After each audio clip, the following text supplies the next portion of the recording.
Hey guys, welcome to tech with Aman. And इस video में हम देखेंगे कि रेंज बेस्ड शार्डिंग क्या होती है। पिछली वीडियो में हमने देखा था कि की बेस्ड शार्डिंग क्या होती है, उससे पहले हमने शार्डिंग समझा था।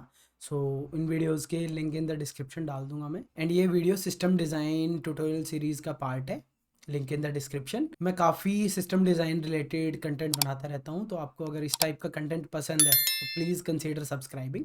आइए स्टार्ट करते हैं। आइए समझते हैं कि रेंज बेस्ड शार्डिंग क्या होती है।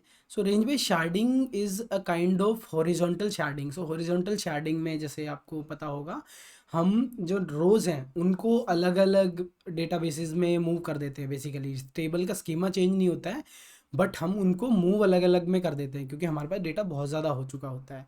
ठीक है, तो हम यहाँ पे क्या करते हैं कि जो स्प्लिटिंग होती है रोज़ की, कि हाँ मैंने डिसाइड करना है कि ये रोज़ इस डेटाबेस में जाएंगी और ये दूसरे वाले डेटाबेस में जाएंगी या शार्ड में जाएंगी, वो डिसीजन लिया जाता है रेंज के बेसिस पे।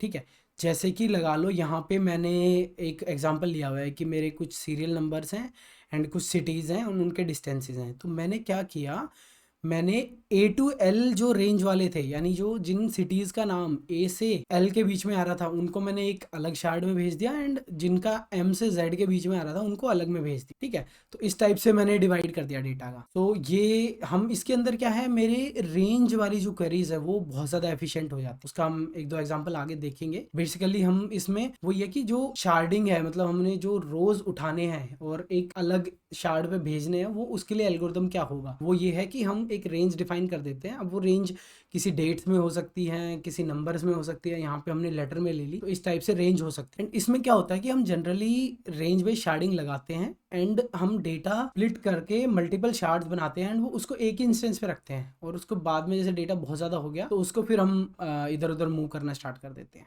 सो इसके कुछ यूज केसेस देख लेते हैं। पहला यूज केस है order data based on purchase date. So अभी क्या है कि हमारे पास, मान लो मैं एक ई कॉमर्स कंपनी हूँ, मेरे पास बहुत ज़्यादा डेटा है। ठीक है, अब मैं क्या कर सकता हूँ, उस डेटा को मैं जो क्रिएटेड एट, यानी मतलब जो ऑर्डर डेट थी उसके बेसिस पे स्प्लिट कर सकता हूँ एंड डिफरेंट शार्ड्स में स्टोर कर सकता हूँ। इससे क्या फ़ायदा होगा, क्योंकि जनरली हम जो उसमें जो क्वेरी पैटर्न होता है इस वाले केस में, तो क्या है कि हम डेट से लेके आते हैं, रेंज डेट पे सर्च करते हैं कि मेरे को पिछले 6 महीने का डेटा दे दो, मेरे को पिछले 1 महीने का दे दो, मेरे को 2017 का डेटा दे दो। इस टाइप के क्वेरी पैटर्न होते हैं। तो इस टाइप के क्वेरी पैटर्न में आपकी रेंज लग रही है एक, कि give me all the data between this and time. So उसमें क्या होगा कि अब हम अगर रेंज बेस्ड शार्डिंग करके रखेंगे तो मेरे क्या काफ़ी एफिशिएंटली मैं डेटा रिट्रीव कर सकता हूँ। ठीक है, तो ये एक यूज़ केस हो गया।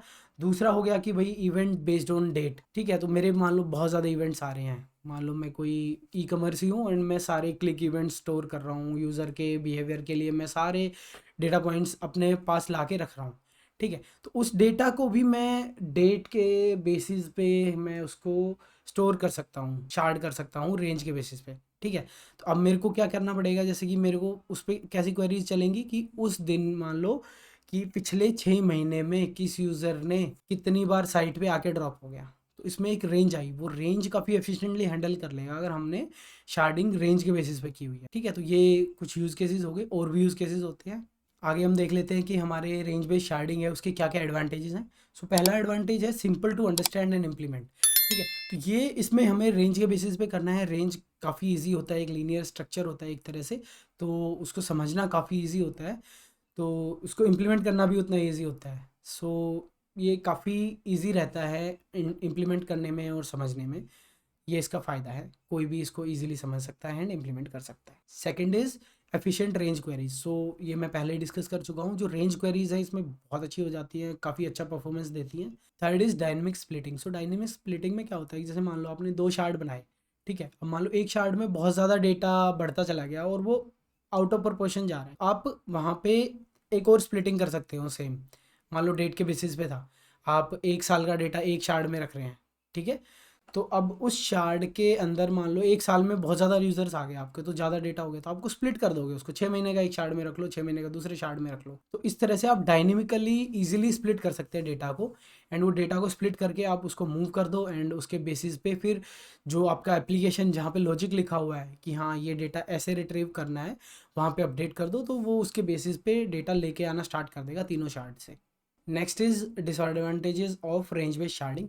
सो डिसएडवांटेज में पहला आता है हॉटस्पॉट्स। सो आपके हॉटस्पॉट्स बनने के बहुत ज़्यादा चांसेस होते हैं जो हमारी रेंज बेस्ड शार्डिंग होती है, क्योंकि इसमें ऐसा होता नहीं कि आपका डेटा इवनली डिस्ट्रीब्यूट होगा, बहुत रेयर चांस होते हैं, तो हॉटस्पॉट बन जाते हैं। हॉटस्पॉट में क्या होता है कि आपका एक ही मशीन पे ज़्यादा लोड आ जाता है, और वो बेसिकली ज़्यादा लोड ले रही होगी, तो उसके रिस्पॉन्सेज स्लो हो जाएंगे, काफ़ी डिग्रेडेशंस आ जाते हैं उसके अंदर। तो ये हॉटस्पॉट्स बनने के काफ़ी चांसेस होते हैं अगर आप एफिशिएंटली उसको इम्प्लीमेंट नहीं कर रहे हैं। ठीक है, तो इसको अवॉइड किया जा सकता है कि आप हाइब्रिड शार्डिंग यूज़ कर लें, की बेस्ड प्लस रेंज बेस्ड कर लें उसके अंदर, तो इस टाइप से आप अवॉइड कर सकते हैं उसको। अनइवन लोड डिस्ट्रीब्यूशन होता है। सो हॉटस्पॉट बन रहा है, वो बन रहा होगा बिकॉज अनइवन लोड डिस्ट्रीब्यूशन हुआ था डेटा का, क्योंकि आप जो भी कर रहे होंगे उसके ऊपर इवनली डिस्ट्रीब्यूट नहीं होता। रेंज में क्या है कि कभी कम रिक्वेस्टें आ रही है, कभी ज़्यादा आ रही हैं, तो इसके बेसिस पे फिर आपका लोड भी अलग अलग सर्वर पे अलग अलग बन जाता है, एंड डेटा भी उसी हिसाब से हो जाता है। Third is maintenance as data grow. So आपका डेटा जब भी ग्रो होगा, ठीक है, सिंस आपका अनइवन लोड डिस्ट्रीब्यूशन हो रहा था एंड हॉटस्पॉट बन रहे थे, बिकॉज ऑफ दैट आपका अनइवन डेटा है, ठीक है, तो आपको उसको मेंटेन भी करना पड़ेगा, कम करना पड़ेगा। तो उसके लिए आपको फिर मैनुअली आपको उसको स्प्लिट करना पड़ता है, उसको मूव करना पड़ता है दूसरे सर्वर पे, तो मेंटेनेंस काफ़ी हो जाता है इसके अंदर, ये काफ़ी बड़ा ओवरहेड है। सो रेंज बेस्ड शार्डिंग में इतना ही। अगर आपको वीडियो अच्छी लगी हो तो please like share and subscribe.